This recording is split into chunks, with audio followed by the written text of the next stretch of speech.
Welcome to the Happenista HookUp with myself, Jenny Garrett, and Collett Roberts. Happenistas are engaged in the transformational Happenista Project online program and are a tribe of women who make things happen in their own unique way. These interviews are an opportunity to get to know each other better and also to connect. So welcome, Collett. How are you? I'm good, thank you very much, Jenny. How are you? Yeah, really well. I've had a great day today. So yeah, and I'm looking forward to learning more about you and getting to know you better. So it's going to be exciting. So tell us about your journey and how you got to what you do today. Okay, so I'm a mum. I have two children, they're grown children, and my background is accounting and finance. I have over 22 years in the accounting and finance industry, and I have a degree in accounting and finance and various qualifications. I also have over 10 years or just under 10 years experience in events, and I gained that experience from a company that I worked in full time, and that was back in, well, I got made redundant back in 2015 from that company. I was there for like over 6 years, and I was able to grow and develop and learn, you know, a mixed bag of skills, traveled the world and so forth. The job was fulfilling, I must say. You know, I had so much experience, like I said, I travelled the world, but you know, there was always like a burning desire to just do something for myself, you know, to have my own business. And it was always sitting dormant inside, but I wasn't quite sure what it was that I wanted to do. I didn't know what my passion was. I wasn't quite sure of the skills that I had that were, you know, strength. I mean, I know that what my strengths were, but in terms of like pursuing them and growing them into a business, I wasn't quite sure.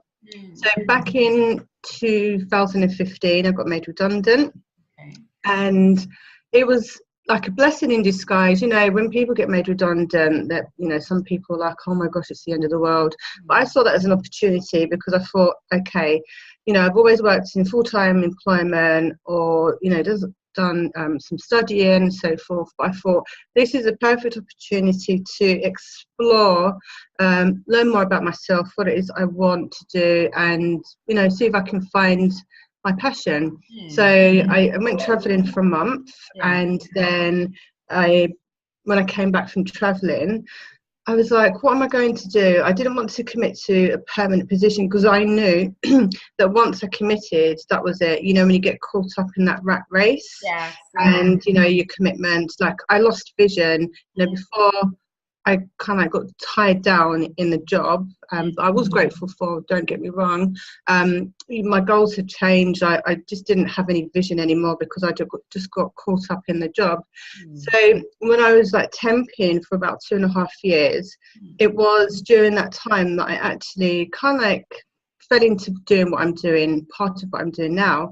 So I met a friend who, she's a friend now, but she wasn't at the time. I went to a church event, and it was for entrepreneurs. So I thought, oh, I'll just go there, just do some networking and so forth. So we connected, and her name's Carmen Mikel. I'm not sure if you know her. So we connected and became acquainted on Facebook, and then I was just like, oh, I really wanted to go to an event, but I wasn't quite sure what I wanted to do, because at that point my network had started to grow. So then she invited me to an event that she was speaking at, and that's where I met V Roberts, because it was V Roberts' event. It was a meetup. So I went there, had a great time, connected with Carmen, and she actually became my client through that event. And that's another story. But so it was from then. But before she became my client, I was like, you know, just trying to rack my brain to, you know, see what it was that I could actually do. So I was like putting pen to paper, listing my skills, my experiences, my strengths, my weaknesses, and what it was I was actually passionate about doing.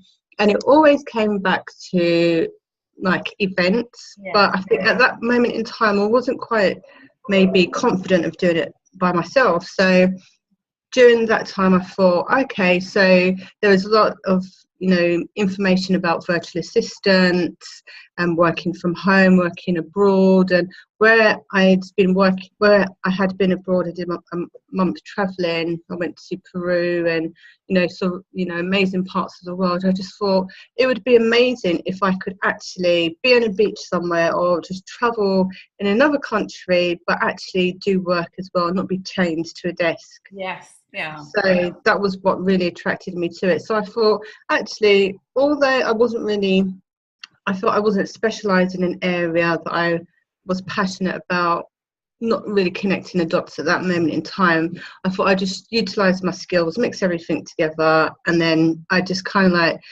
promoted myself as a virtual assistant, providing administration support to clients, and that's how things started, really. Okay, so you've got a daytime role, and then you've got also a virtual assistant business as Yes. well. That's how your work is made up at the moment. Yes, it is. Yeah. Okay. I love your story in that actually the way you embraced redundancy. Some people, people always say it's not you that gets made redundant, it's the role. So, yes, exactly. if you don't take it personally and you think about using it, as a way to go into whatever else you want, that's the best way to go about it. And it sounds like you really were able to do that, take a step back and think, what do I want now? What would I actually enjoy doing? Exactly. And I'm sure that also a lot of people watching might be in the same boat, whereas I know I want to do something different, but I don't know what it is. And I think the way you describe sort of thinking about your strengths and weaknesses, thinking about what excites you, actually taking some time out, not to commit to something, but actually to kind of listen to yourself for a while until you found it, is really helpful. And yeah. of networking. Sometimes we try and do everything on our own, but it's not always the best way. Someone else can stimulate you or give you an idea or help you bring something to life. So actually meeting people who are doing it is a really good thing to do. Yeah, exactly. Yeah, so really, really interesting journey. So the virtual support that you offer, is it for a particular niche, a particular kind of customer? What is it that you offer? And do you offer financial virtual assistance because of that background?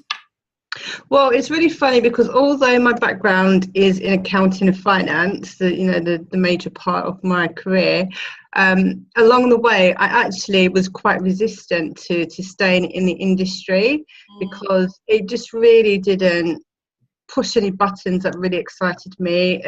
I think I was just probably in the wrong job at the wrong time.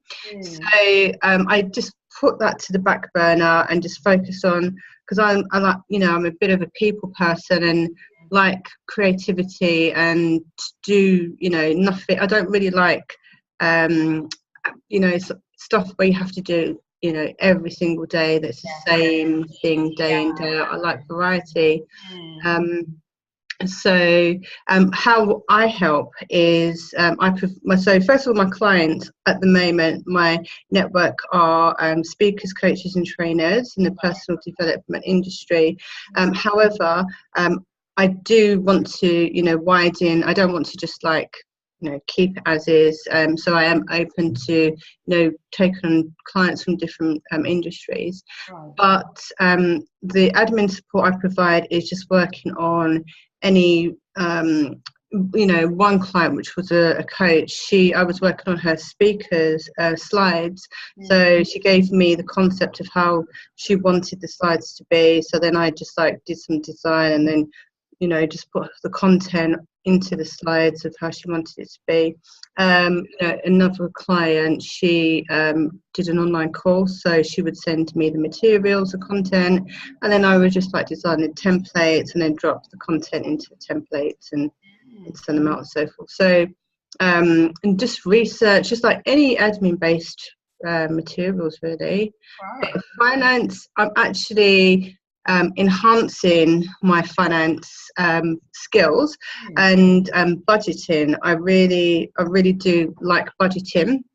Okay. That's a big thing for me. So with the events, because for instance with when you have an event, you'd like to make sure if it's profitable first of all, or where your break-even point is. So having a budget in the beginning is just a great start really to see where you can make cutbacks or where you can, increase your margins and so forth. Yeah. So that is something that I am going to integrate into, whether it be the event side or the VA side of things. Okay, I think that's such an important point that you're making, because I think that often people get so excited by their own events, they don't think about how is it, is it actually going to break even or make me some money? And I think if you have someone who's keeping an eye on that the whole time, I think that's really useful. Yeah, so I mean, coaches always help, and speaking as people might, one of both of those myself.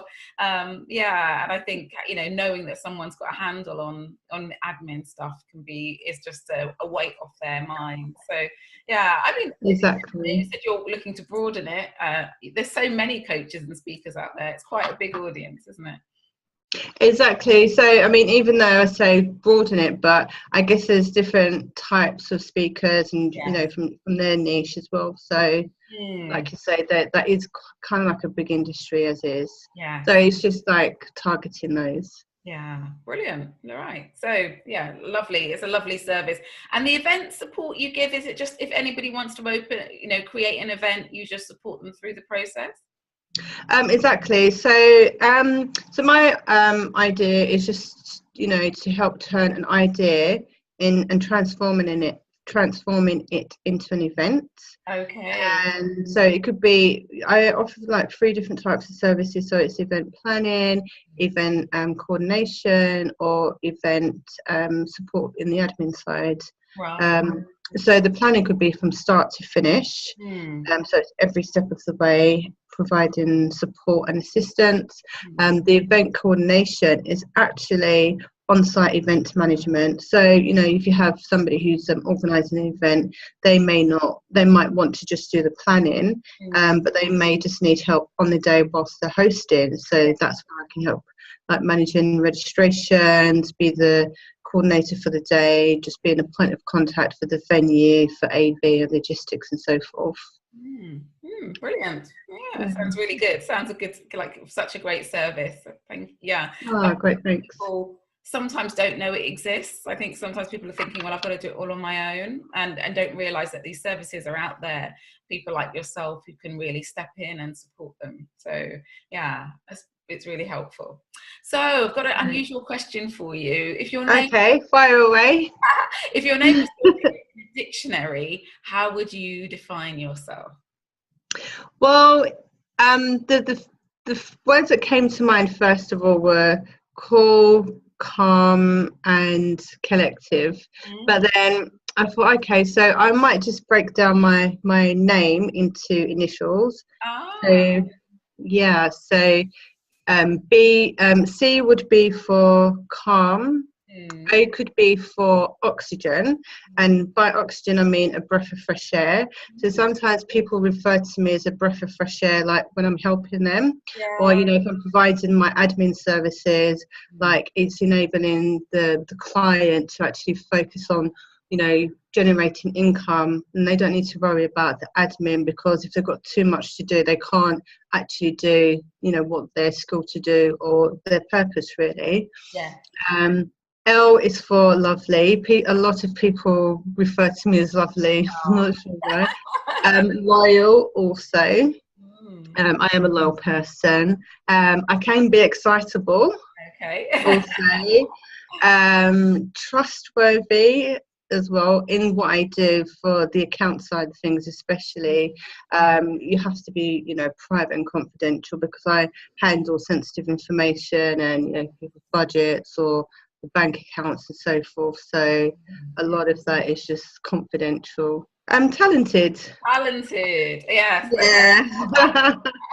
And when I say talented, because I'm multi-skilled, so I do the event side of things, I do the financial side of things, and then like admin, and so many different types of skills that I've got. So I would say that I am talented.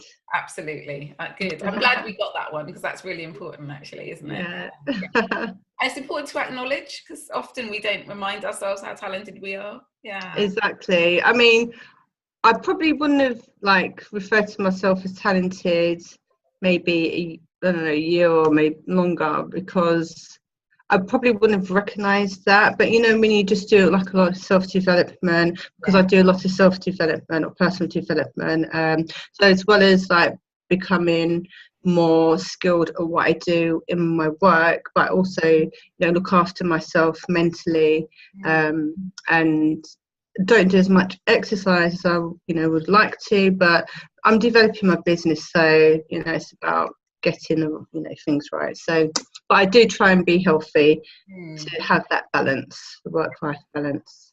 Fantastic, fantastic. So you're part of the Happenista tribe, and we're a network of women who support each other.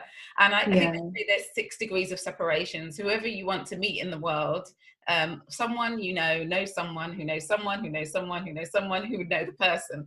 And so I wondered, when you're thinking about your network, what would you like to add? Is it a person, a skill, a quality? What do you need in your network that would be really useful for you? Well, for me, it would definitely be sales. Sales is an area, you know, throughout my life when, you know, I've been looking for jobs or what have you, thinking about changing industries, that is one area where I've just like, put the brakes on, no way, turn my back, that isn't me. I feel that I'm more of a background person rather than in the forefront. And I think having that persuasive mannerism, or, you know, just being a salesperson is just not me. But having said that, I mean, I would love to learn more sales. I mean, I have, since having my own business, just gone into learning more about sales and techniques, but actually putting them into practice on a regular basis, I haven't done so. But this year I plan to network more, so I will have to do that. Yeah, and I think the thing about sales is, how can you do it in an authentic way? Because you don't want to be, you know, the worst kind of salesperson that you don't like. You don't want to have to be that person to sell. It's like, how can I do it my way? And finding your way to do that. Okay, so are you thinking that you would like to develop your skills in sales, or would you love someone to do your selling for you? What are you? Well, I mean, I would love to have develop my sales skills. Because I will always need that. You know, if I'm growing my business, I will always need to sell it. However, because I have plans to grow and develop my business and have a team of people, I plan to have people in different areas of the business. So it would be in the sales, it'd be in the marketing, you know, in every area. So I would have a salesperson, but then I would learn sales as well. Too. Yeah, it's always good to know it for yourself anyway, isn't it? It's good to develop your own skills.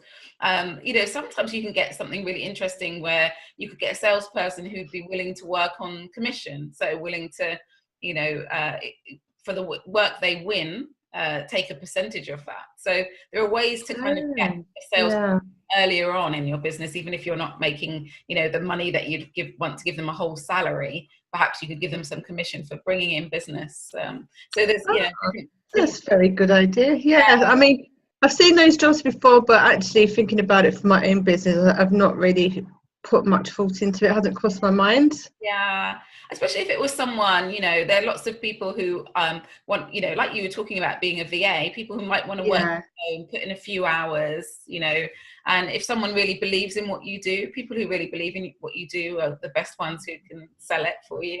So yeah, that's true. I think I'll definitely write that down. Yes, yeah. And when you're networking, look out for those people who perhaps are really excited and interested in what you do, and perhaps looking for an opportunity. Someone like that might want to. Or there's also exchanges, isn't there? You know, maybe something you could give someone some VA services in exchange for some sales services as well. So that's right, actually, like Skillshare, Echoes, Economy of Hours. I've just registered with them, so, but I haven't done anything with it. But I think that's someone to look for, because I've been thinking more about designers, but not sales. But that's critical for a business. Yeah, it's all critical, isn't it? It is.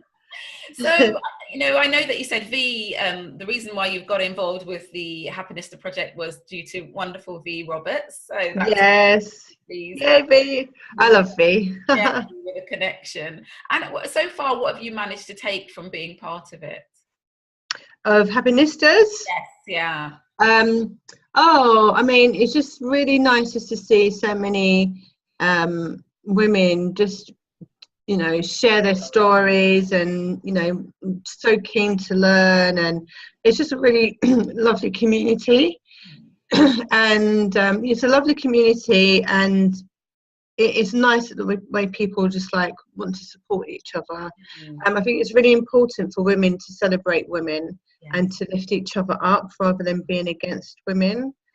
Especially, you know, whether you're married or single, with children or without, you know, like we all need to just embrace each other, support each other, and just be there for each other, really. And that's what I feel that the project brings, definitely. Lovely. And you, I mean, you're just a fantastic person to, you know, to be at the top of that, and just, you know, coordinating everything and bringing everyone together. And it's it's amazing. Thank you. No, it's great. I think I'm not at the top. I think I'm beside everyone, walking alongside you all, because everyone's doing amazing things. And I do love how much we support each other, which is brilliant. So tell me, how do we connect with you? If we want your virtual assistant services, if we want your event management services, or perhaps we're a great salesperson or have some great sales tips and tricks that we'd like to share with you, how would we get in touch?